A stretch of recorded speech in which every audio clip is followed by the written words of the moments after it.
Shalom. Puji Tuhan, saudara yang dikasihi Tuhan. Ada satu kuasa yang sedang bekerja dan mengintai dalam hidup kita. Dan itu tidak jauh. Bukan hanya sekedar berdoa. Bukan hanya sekedar puasa. Saudara, itu sudah kita lakukan. Bukan karena banyaknya kita ke gereja, itu sudah kita lakukan. Yang kita lupa adalah perkataan kita. Saya, saudara, motong buah. Ketika saya motong buah, ini kulitnya sulit sekali. Saya kan nggak punya itu pisau yang besar itu. Maksudnya yang tebal itu enggak. Saya cuma kecil, setengah mati. Akhirnya saya pegang gini, saya tekan gini kok nggak kekencangan kena keluar darah. Waktu keluar darah, sakit. Saya cuci sebentar, saya pasang. Kalau kena air, kena apa, perih. 3 hari sembuh. Tetapi perkataan kita itu lebih tajam dari pedang. Perihnya bukan dikasih obat. Itu bisa membuat kita menjadi jahat. Bisa kita tidak tidur. Saudara, bisa kita ingin membalas. Dan kerap kali melukai hati orang bertahun-tahun. Dan itu juga saudara berarti tidak menjadi berkat. Oleh sebab itu saudara, orang yang dilukai harus belajar untuk mengampuni dulu. Supaya tidak berlama-lama penyakit itu ada dalam hati kita. Dan orang yang suka melukai mesti mengurangi kata-kata. Karena itu lebih tajam daripada pisau yang tajam. Sebab itu firman Allah berkata bahwa firman itu seperti pedang bermata 2 tajam. Dan bisa memisahkan antara pikiran dan semuanya. Bisa memisahkan antara roh dan jiwa kita. Kerap kali kita datang di gereja, kita nyaman karena gerejanya bagus, orangnya kaya, orangnya baik, profesional, gedungnya bagus, semuanya serba bagus, serba manajemen. Saudara, kita nikmati, kita bisa menangis, kita bisa rasanya ada di Tuhan. Belum tentu roh kita yang kena, itu hanya jiwa kita yang kena. Saudara, kalau pergi ke tempat karaoke, dibayari orang ulang tahun. Saudara senang juga, ketawa-ketawa, nyanyi bisa nangis juga. Tetapi saudara kalau datang pagi hari, tempat itu sebenarnya bukan tempat yang bagus. Hanya coba permainan lampu dan semuanya. Saudara pulang, saudara kosong. Minta diajak teman lagi, situ senang. Pulang kosong lagi. Kerap kali kita tanpa sadar kita di gereja, hanya jiwa kita yang selalu diisi. Dengan pujian, dengan suasana, dengan teman kita yang baik, yang nyapa. Begitu teman kita nggak nyapa, kurang baik, kita sakit. Kenapa? Karena jiwa kita yang kena. Roh kita nggak pernah dibangun. Kalau roh kita dibangun, orang mau ngejek, gak ngejek. Orang ngejek kita langsung ngampuni. Saudara? Tapi yang pasti, roh kita dibangun. Untuk apa? Melihat masa depan rencana Allah dalam hidup kita. Karena setiap orang mau besar, kecil, tua, muda, mau mati, mau tidak mati, mau sakit, mau sekarat. Saudara, semua pasti ada rencana Allah di dalamnya. Tidak mungkin tidak ada rencana Allah di dalamnya. Hanya rencana Allah itu jadi atau di tengah jalan. Jangan sampai kita seperti Lot. Rencana Allah yang begitu besar, dia tidak bisa menerimanya. Padahal dia diberkati bersama dengan Abraham. Namun apa yang dia dapat, saudara? Dia memilih satu tempat yang berbeda. Kelihatannya subur, kelihatannya kaya, menjadi raja. Tidak di bawah Abraham. Akhirnya dia meninggalkan hartanya semua. Istrinya menjadi tiang garam. Keturunannya, saudara, hampir tidak ada yang pelayan Tuhan. Bahkan saudara dikatakan dia melahirkan suku Edom. Bisa melahirkan suku Edom. Kenapa saudara kalau kita bukan suku Edom? Itu Moab dan Amon, ya. Itu Yordania dan Moab. Hanya satu itu aja, Rut, yang dipanggil. Selainnya itu tidak ada. Kenapa saudara? Karena itu cara dia hidupnya. Sebab itu dalam kehidupan kita ini jangan sampai kita salah dalam tindakan kita. Sebab itu saudara, kita lihat dulu firman Allah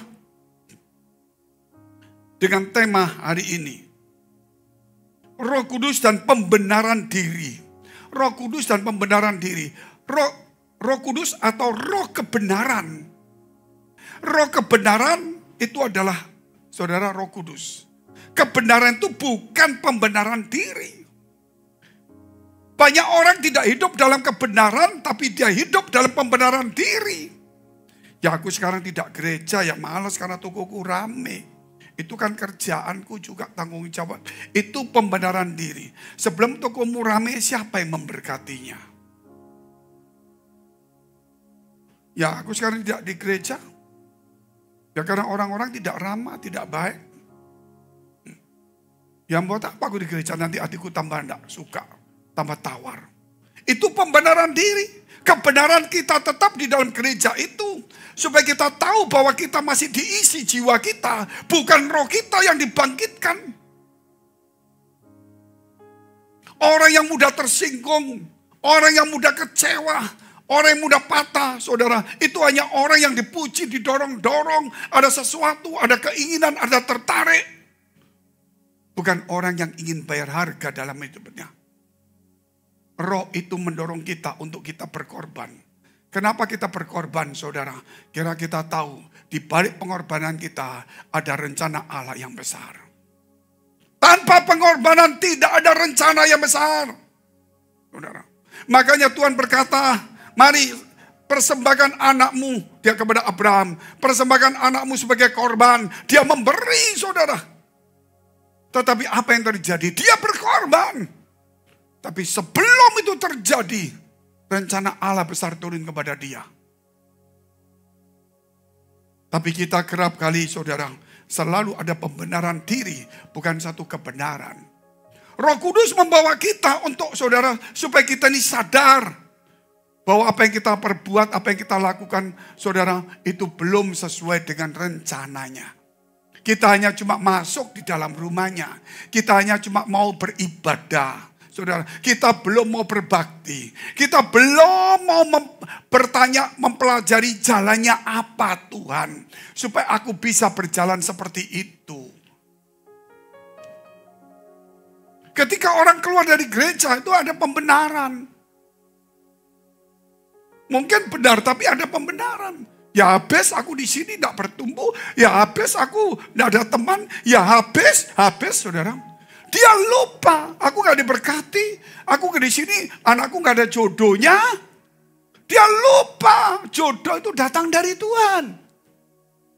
Bukan yang dalam di gereja itu harus jadi jodoh, belum tentu, itu kecuali saya. Saya memang dapat jodoh dari gereja, kan gak semua ya. Gitu loh.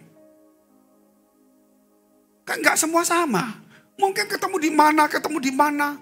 Di gereja itu, saudara, kita ini sedang belajar untuk mencari kebenaran. Apa sih? Bukan usahaku yang membuat aku berhasil. Tapi rencana Allah, saudara, itu yang membuat aku bisa berhasil. Banyak orang bekerja dengan baik, dengan strategi, dengan semuanya. Saudara lihat ini. Waktu pandemi sampai hari ini, semua babak belur hancur semuanya. Semua pada pontang-panting semuanya, serba. Saudara lihat itu negara yang paling besar. Negara yang didukung oleh negara-negara kaya. Mereka pikir, oh ngelawan ini, ayo kita kumpul 30 gereja, 30 negara yang hebat-hebat, yang kaya, yang menguasai dunia. Kita hancurkan, malah dia yang hancur.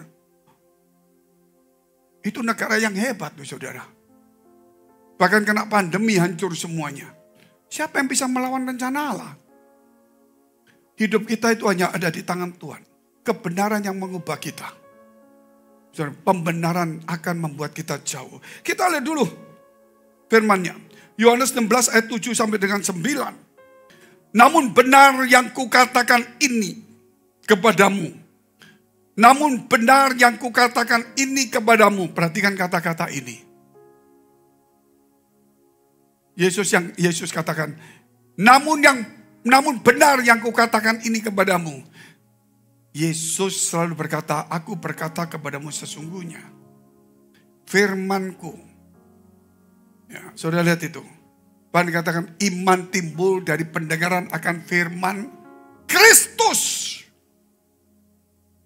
Yesus berkata, jikalau engkau tinggal di dalam firman-Ku. Bukan firman Allah lagi. Dia tidak pernah berkata demikianlah firman Allah. Tidak, dia tidak katakan demikian. Aku berkata kepadamu sesungguhnya. Namun yang benar yang kukatakan kepadamu. Siapa yang menuruti firman-Ku. Dia menunjukkan dia itu sang firman. Kalau sang firman dia berkata apa jadi. Kenapa kita tidak mau menenggelamkan diri kita kepada firman itu? Kita lihat tuh ayatnya pelan-pelan. Adalah lebih berguna bagi kamu jika aku pergi. Sebab jikalau aku tidak pergi, penghibur itu tidak akan datang kepadamu. Tetapi jikalau aku pergi, aku akan mengutus dia kepadamu. Ayat 8 dan 9. Dan kalau ia datang, ia akan menginsyafkan dunia akan dosa, kebenaran dan penghakiman. 9. Akan dosa karena mereka tetap tidak percaya kepadaku. Saudara, mungkin saya berkata, aku percaya Tuhan. Kalau saudara percaya Tuhan, saudara harus percaya dengan apa perkataannya. Kalau saudara percaya kepada Tuhan, saudara akan melakukan segala perkataannya. Bukan hanya datang beribadah. Datang beribadah adalah ingin mendengarkan perkataan Tuhan, apa yang dia mau kita kerjakan. Kalau saudara percaya kepada seseorang, kalau kamu mau pergi ke sana, percayalah di tempat situ ada foto, ada ini, kamu pasti bisa. Karena itu di situ tempatnya kamu cocok. Saudara percaya, saudara pergi. Dan kalau kita percaya Tuhan, sama dengan Abraham, pergi ke satu negeri yang akan kutunjukkan kepadamu. Karena dia percaya, dia pergi. Nah, kita percaya sama Tuhan. Kita dengar firman Allah. Namun kita tidak pernah melakukan, saudara, apa yang diajarkan. Itu tragis sekali. Jadi kita percaya itu hanya mempercayai dia sebagai Tuhan. Tapi hidup kita adalah hidup kita sendiri. Hanya keyakinanku ada Tuhan. Kalau aku terpojok, aku berdoa. Kewajibanku datang ke gereja. Kewajibanku bukan untuk melakukan segala perintah dan semua ajarannya. Itu kesalahan fatal bagi orang Kristen. Sehingga orang Kristen datang di gereja hanya menyukakan namanya jiwanya. Tidak ada beda kalau saudara pergi ke tempat yang lain. Ke satu pesta yang senang. Mungkin ada undian saudara dapat duit juga. Namun di gereja bukan seperti itu. Rohmu yang dibangkitkan. Kenapa supaya rohmu dibangkitkan? Disitulah saudara akan mengenal Tuhan. Supaya saudara ingin melakukan perintah-perintahnya. Karena aku percaya dia. Karena dia menunjukkan jalannya. Sesulit apapun aku akan lewati jalan itu. Karena dia arahkan saya ke situ. Pasti ada sesuatu yang indah. Amin. Saudara percaya kepada seorang motivator. Saudara percaya kepada seorang analis. Banyak orang percaya analis, saudara. Influence, ya. Banyak orang percaya. Makanya di TikTok di mana, wah bikin heboh-heboh supaya saudara yang followernya itu 2 juta, ya, yang suka 8 juta, nanti dia dibayar orang. Maka dia analis juga bikin begitu. Ini analis benar Pak, ini benar Pak. Dia ngomongnya gini-gini betul Pak. Besok ikut gak benar semua. Lihat lagi, ini benar Pak. Cocok ternyata, betul Pak. Besok gak benar semua. Analisnya ada 100. Dari 100 pasti ada 1 benar. Besok yang lain salah, yang lain benar. Saudara, itu analis. Tapi kita ikutin. Ayo coba saudara, yang suka main kripto. Ada sini kaya enggak? Kalau ada kaya puji Tuhan. Tapi kalau rugi jangan cerita saya lagi. Banyak orang, ini betul-betul akhirnya rugi juga. Saudara, analisa pinter ngatur. Dan kita mengikuti analis karena kita nggak ngerti. Tapi ini ada Tuhan yang mengajar kita. Loh kenapa kita nggak ikutin? Kita cuma datang aja. Sama dengan saudara pergi analis, ikut seminar, bayar, duduk, diem. Dia ngomong apa, saudara catat, besok aku lakukan ini. Aku senang. Padahal gagal. Nah kita di gereja, Tuhan kasih kepada kita pandangan-pandangan untuk kehidupan yang luar biasa. Sudah begitu banyak firman yang Tuhan ajarkan kepada kita. Tapi hampir hati kita tidak pernah saudara untuk firman itu tersangkut di dalam hati kita. Oleh karena itu saudara hari ini dikatakan saudara, firman itu jelas mengatakan akan dosa jika orang itu tetap tidak percaya kepada Tuhan. Banyak orang percaya kepada Tuhan, tapi bukan percaya untuk melakukan perintahnya. Saudara, kita harus hari ini percaya dan melakukan perintahnya. Apa yang kita dapat hari ini, kita harus terima itu semuanya. Jadi kita harus tahu saudara, kalau kita punya iman, iman itu harus diuji. Percaya Tuhan itu iman. Itu harus diuji. Abraham itu sudah percaya, pergilah ke satu negeri. Dia pergi. Setelah pergi saudara, tunggu nanti kamu akan punya anak. Betul. Saudara, punya anak. Setelah itu, bawa anakmu pergi, saudara. Diuji. Padahal sudah teruji. Supaya imannya timbul seperti emas. Ujian tidak pernah menjatuhkan kita. Karena itu satu proses. Saudara, proses seperti metamorfosa itu dari ulat menjadi kupu-kupu. Saudara, dari bayi menjadi orang besar. Orang dewasa. Bagaimana Daud melalui satu proses. Dia menjadi seorang gembala. Dia mencari domba yang hilang, dia punya tanggung jawab. Dia jaga. Ada singa dia lawan, ada beruang dia lawan. Makanya Tuhan percayakan, domba yang ada pada kamu. Ada singa, bukan kamu kabur, tapi kamu melawannya. Mempertaruhkan nyawa. Karena apa? Tanggung jawabmu. Ada singa, kamu berani berkorban, mempertanggungkan tanggung jawabmu, kepercayaan itu. Sekarang aku pilih kamu. Ku percayakan bangsa Israel kepadamu. Untuk dipercayakan ini, tunggu dulu. Kamu sudah hebat, tunggu satu dulu. Itu kan hewan kamu hadepin. Sekarang ada pahlawannya, yang namanya saudara itu, Goliat itu. Dia melihat Goliat, gede saudara sama. Tapi dia melihat Tuhan melebihi daripada Goliatnya. Kita hari ini pernah menghadapi kesulitan besar. Mungkin saudara di tempat ini masing-masing punya pandangan kesulitan, tantangan yang seperti Goliat yang begitu besar. Tapi saya mau tanya, apakah imanmu bisa melebihi daripada persoalan itu? Oleh sebab itu, belum Pak, itulah Tuhan izinkan kita diuji. Dan percayalah bahwa kita akan menang. Kita akan menang. Firman Tuhan mengajarkan kepada kita. Waspadalah dan sadarlah dan berjaga-jagalah. Sebab iblis seperti singa yang mengaum-ngaum. Siap untuk menelan setiap orang yang dapat ditelannya. Lawanlah dengan imanmu yang teguh. Seorang baca ini biasa. Saya baca juga biasa. Tapi saya pelajarin saudara. Seekor singa. Itu kalau saudara berhadapan, saudara lari, saudara akan diterkam. Karena dianggap makanan. Tapi kalau singa, saudara memang takut, belum tentu menang. Tapi kalau saudara begitu ketemu, saudara gak lari, saudara diam. Gitu. Padahal belum tentu menang, padahal takut. Diam. Sambil gertak. Dia tuh sambil diam mikir-mikir. Dia gertak lagi maju supaya saudara mundur. Atau lari. Saudara gak lari, coba mundur. Hai, saudara mungkin gitu ya. Dia mikir lagi. Dia maju lagi. Saudara, gitu. Dia mandek lagi. Dia mikir-mikir, ini bukan makananku, ini musuhku. Makanya firman Tuhan berkata, iblis itu seperti singa.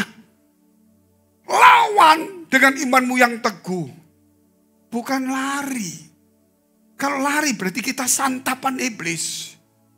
Tapi kalau lawan berarti iblis tahu ini lawan. Ini akan aku hadapi. Persoalannya di balik dia ada Tuhan ini. Gitu loh. Dia tidak sanggup menghadapi yang di balik kita. Gitu. Daud juga sama.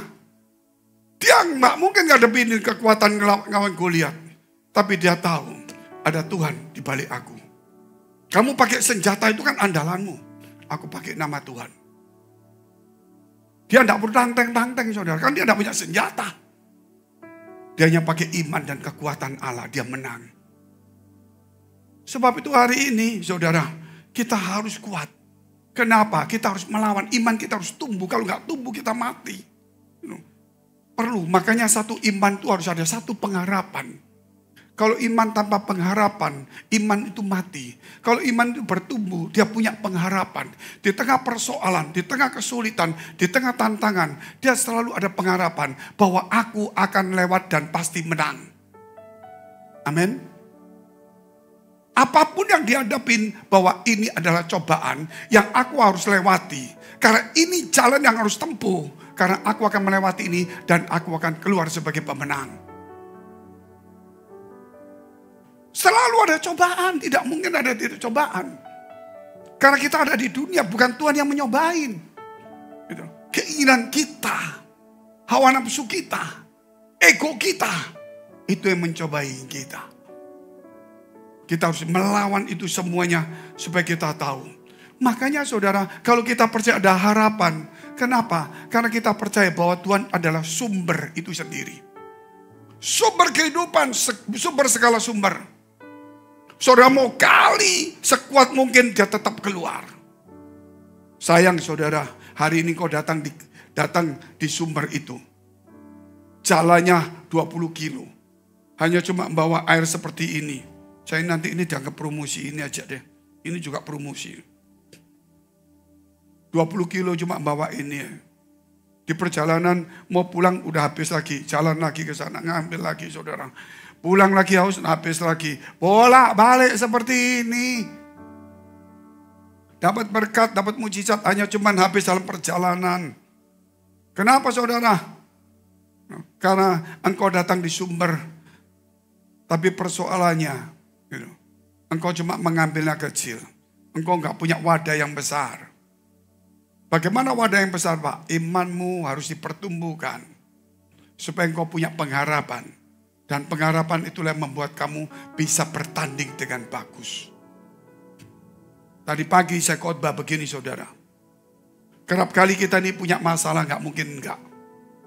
Mungkin istri, mungkin suami, mungkin anak, mungkin orang tua, pekerjaan, gereja, pendeta, persekutuan, semualah bisa kena lah. Begitu kena, contoh pendeta aja gampang. Waduh, masalah banyak. Anak, ini. Kerjaan, pelayanan, belum nanti pekerja begini, ini, usah banyak sekali. Loyo dia. Saudara, nggak salah Pak, dia problem besar Pak. Semangatmu mana? Aduh problemnya banyak. Jadi semangatmu itu padam karena kondisi persoalan tekanan. Seharusnya semangatmu itu mengalahkan keadaan dan mengubah keadaan. Itulah semangat. Amin. Semangat itu bukan dikalahkan oleh situasi keadaan. Justru semangat itu timbul karena keadaan yang memojokkan kita. Makanya aku semangat untuk mengalahkan dan mengubahnya. Itu namanya semangat. Namanya kalau semangat kena masalah terus jatuh, itu bukan semangat. Semangat itu ingin mengubah keadaan terpojok. Keadaan yang salah untuk menjadi sesuatu yang lebih baik. Amin. Karena dia situasinya tertekan. Dia butuh semangat. Mungkin pemain sepak bola, pemain apa semua saudara. Mungkin kalah angka. Waduh saudara. Dia butuh semangat. Semangatnya untuk apa? Situasinya menekan dia jatuh. Tapi dia ingat. Aku hancur. Angkanya tertinggal jauh. Gak mungkin menang. Semangatku padam. Semangat itu bukan dikalahkan oleh keadaan. Semangat itu harus untuk mengubah keadaan. Itulah namanya semangat menurut definisi dari saya sendiri. Nanti saudara ngomong orang lain juga repot. Saya mempelajari dari hidup saya sendiri. Ya mungkin saudara ngomong semangat, kalau sudah didorong-dorong orang semangat, sudahlah. Ingat saudara, kalau ada biasa-biasa saudara gak ada semangat lah. Hidup nyaman tuh, makan semangat.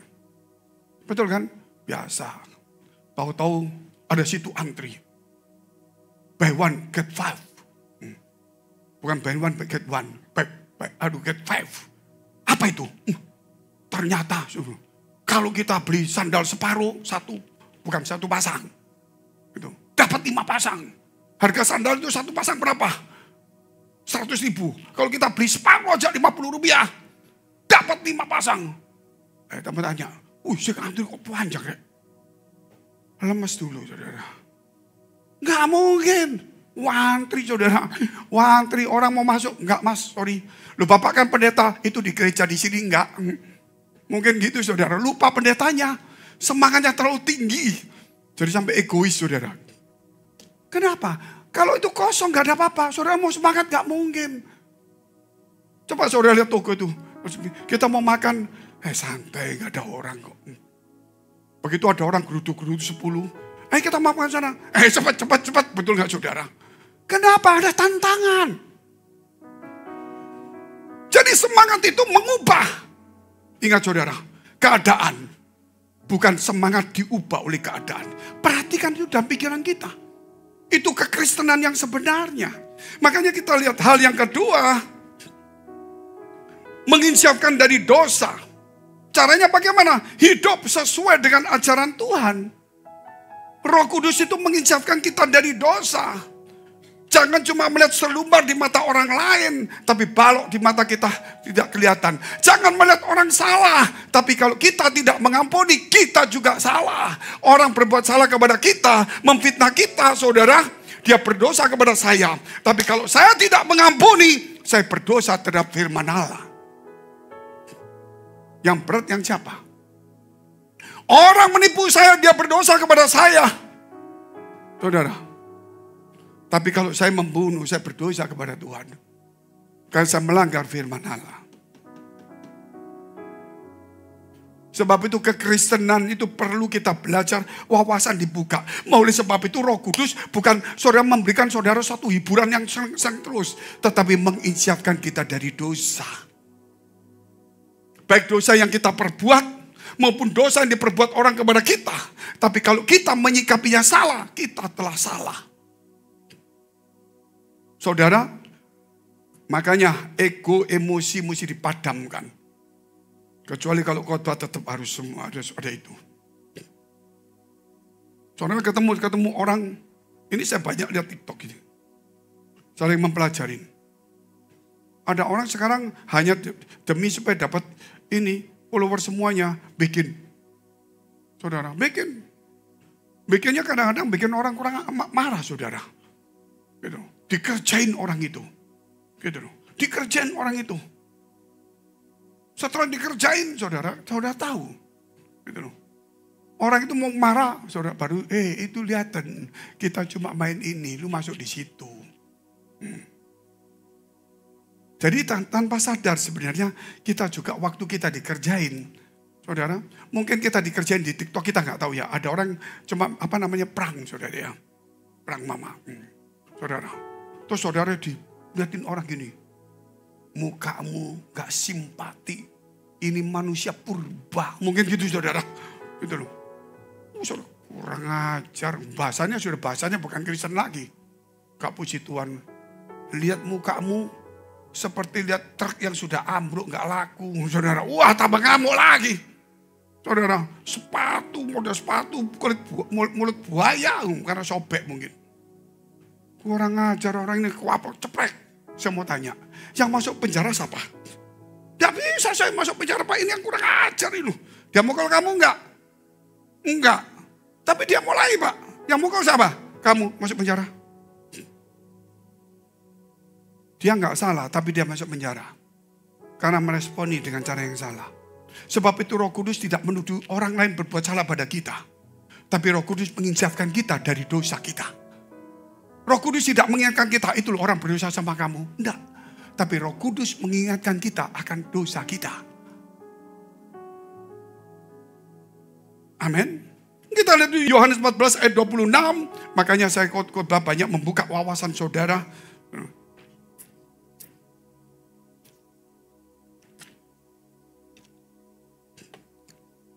Tetapi penghibur yaitu Roh Kudus yang akan diutus oleh Bapa dalam namaku.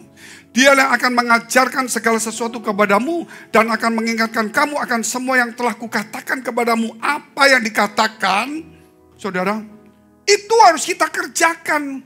Kalau tidak dikerjakan berarti kita berdosa. Buat apa aku ke gereja? Aku ingin mendengarkan perintahnya. Buat apa aku percaya? Supaya aku melakukan perintahnya kalau aku percaya. Datang di gereja, dapat firman perintah tidak lakukan. Roh Kudus menginsyafkan kita dari dosa. Mengingatkan kita akan ajaran Yesus. Amin. Yohanes 15 ayat 26. Jikalau penghibur yang akan kuutus dari Bapa datang, yaitu Roh kebenaran yang akan keluar dari Bapa, ia akan bersaksi tentang aku. Kebenaran itu bersaksi tentang Yesus, bukan bersaksi tentang diri sendiri. Kita lihat saudara, tadi dikatakan, kita lihat dulu. Yohanes tadi berapa? 16 ayat yang keberapa? Yang ke-7 ya. Ke-8. Dan kalau ia datang, ia akan menginsyafkan dunia akan dosa, kebenaran, dan penghakiman. Kebenaran, bukan pembenaran diri. Kebenaran itu bukan pembenaran diri, berbeda. Sebab saudara dikatakan, Roh kebenaran. Dia akan datang bersaksi tentang aku. Roh kebenaran bukan pembenaran diri. Mulai hari ini apapun saudara nggak usah merasa diri benar. Karena orang yang benar itu nggak butuh Tuhan. Coba lihat itu, orang yang merasa benar nggak butuh Tuhan. Tapi orang yang banyak salah butuh Tuhan.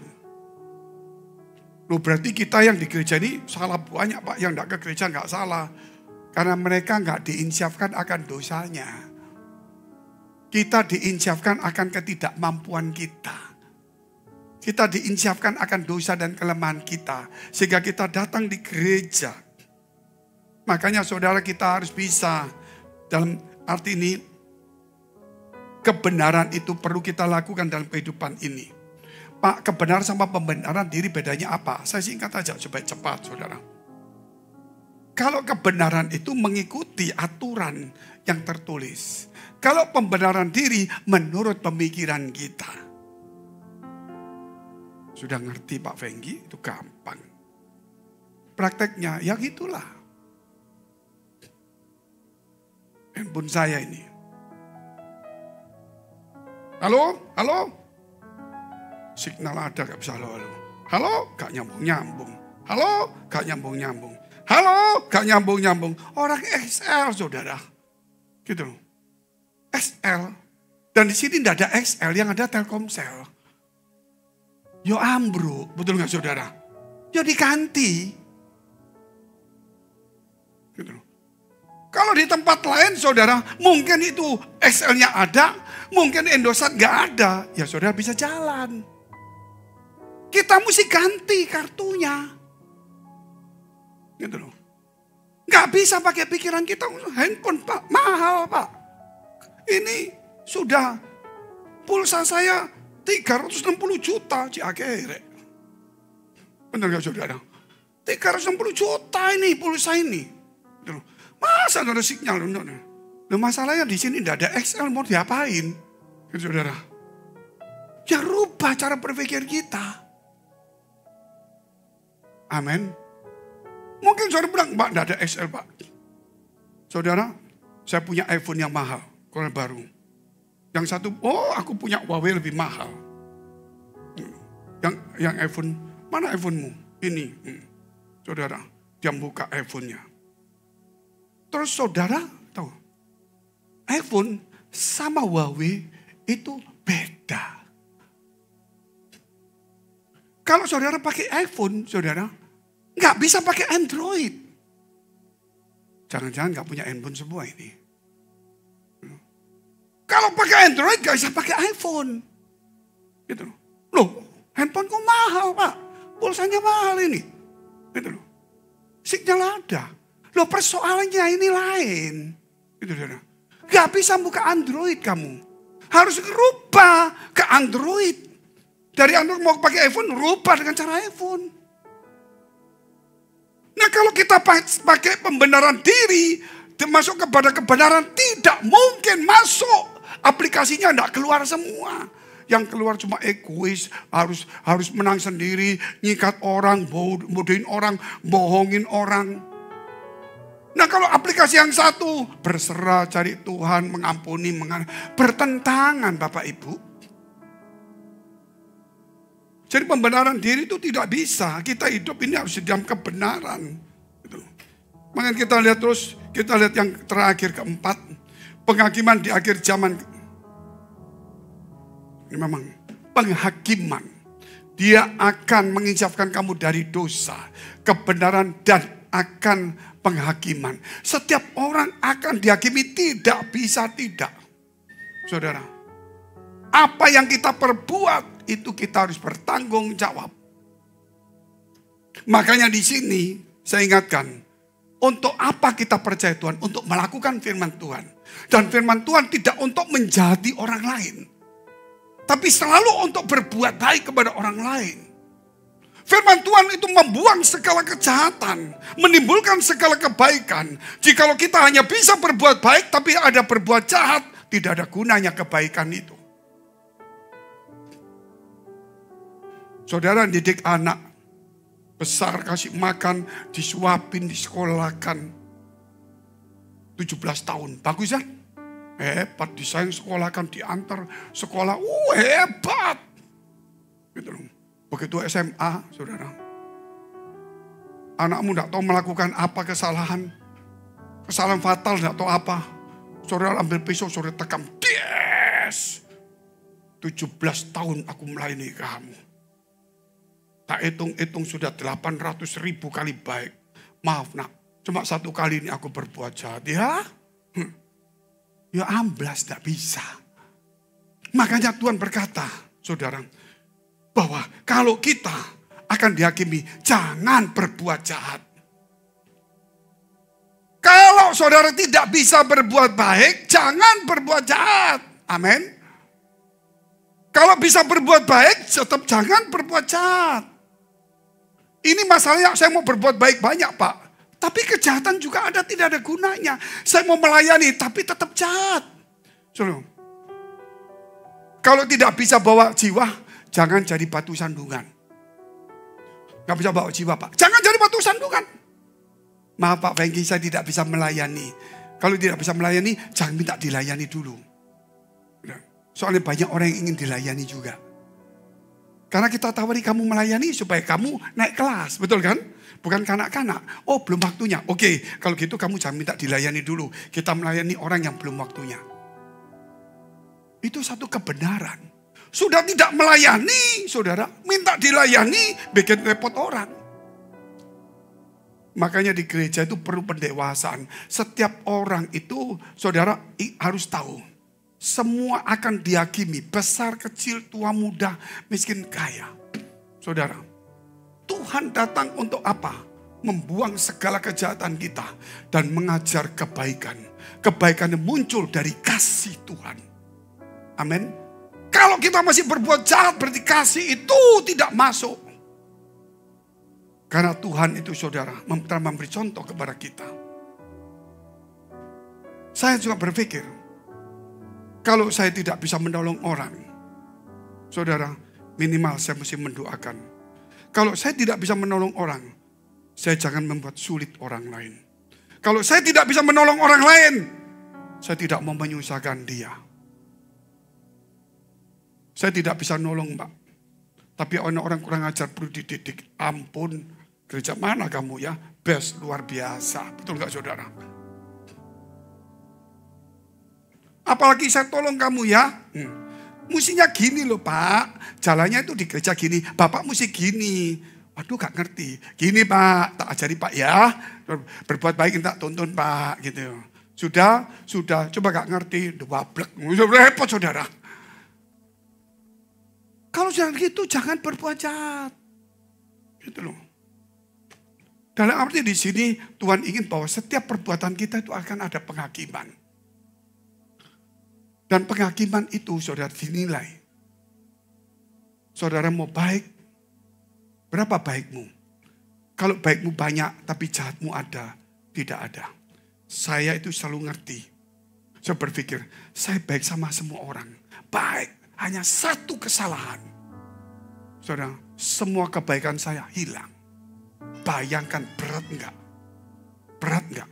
Saya didik orang, saya melayani orang, saya bimbing orang, semua. Hanya satu kesalahan. Yang cuma terlihat kesalahan. Kebaikan saya tidak ada gunanya semua.